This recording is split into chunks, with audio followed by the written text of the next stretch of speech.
So this video is starting off on a depressing note. If the news throughout my childhood didn't fail at its job, then pretty much everyone should know the events of September 11th. For most of my life, you barely could talk about this if it wasn't in the sense of providing additional security, which is somewhat hypocritical because you can just as much have been dishonorable by using the dead to promote policies they might not have supported. But nevertheless, I think, especially after the last several years, people are more open to the idea that maybe not all the authority we hand over to government during emergencies is being used in our best interests. Almost immediately after 9/11, the TSA was created. Prior to the TSA, every airport had their own private security, but in the name of security, the government thought they could do a better job by putting what is essentially federal police in every airport across the country. This alone should be considered controversial, as nothing in the Constitution really permits a constant military presence, and in fact you could probably make a Third Amendment argument against the TSA. Then we have to get into the fact that the TSA probably isn't any more effective than those private security and could very well be worse. There has been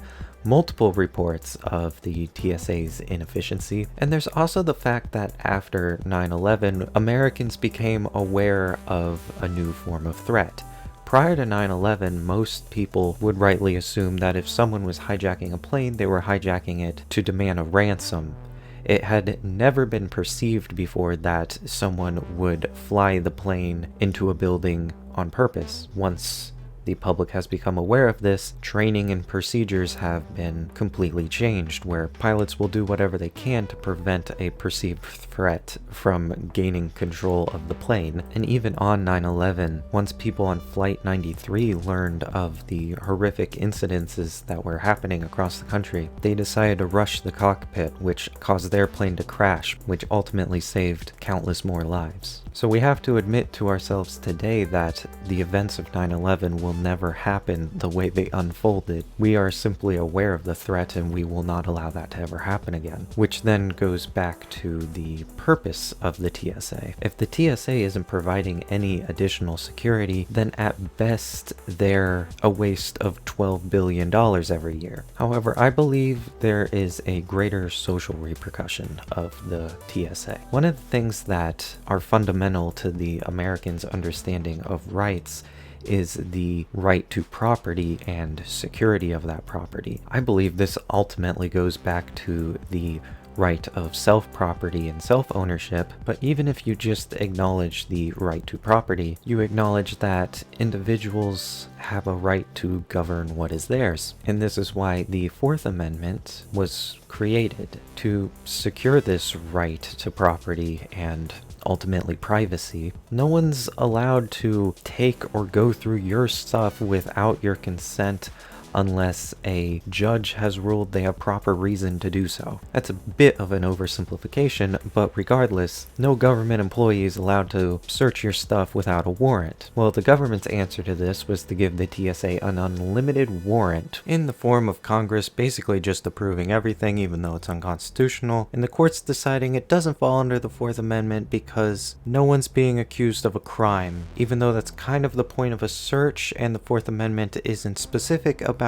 people who are suspected of a crime. It's actually very clear that the people have a right to be secure in their property in all circumstances, unless this very specific criteria is met. This in turn forced Americans to accept that they have to let government employees violate their rights in order to travel across our continent-sized nation. And after 2 decades of this, it has shown future generations that they should completely accept getting in line and being searched and accused for crimes they've never committed. I think Jordan Peterson put my feelings pretty well in this clip. They're training everybody to accept the doctrines of a totalitarian state.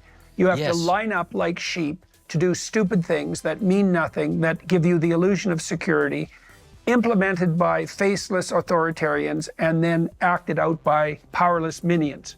And then you get used to it. Well, that's the problem, is everybody goes through airports. And so I think that you can see what would you say, Deterioration. the forefront of the authoritarian movement is in airports. And you can see that right now, because now increasingly, as you board a plane, they want to take your photo. And everyone has their own story on how the TSA has harassed them, how their employees can get away with treating people horribly, which is horrible considering they're paid from our taxes. It got so bad that at one point the TSA was scanning through people's clothing and most people didn't even realize it. But ultimately everything they're doing is illegal, and that's why with the Trump administration reanalyzing the purpose of all these agencies, I like to be one of the many voices reminding them that the TSA is unconstitutional, it is unproductive, it is a waste of money, and it should be abolished.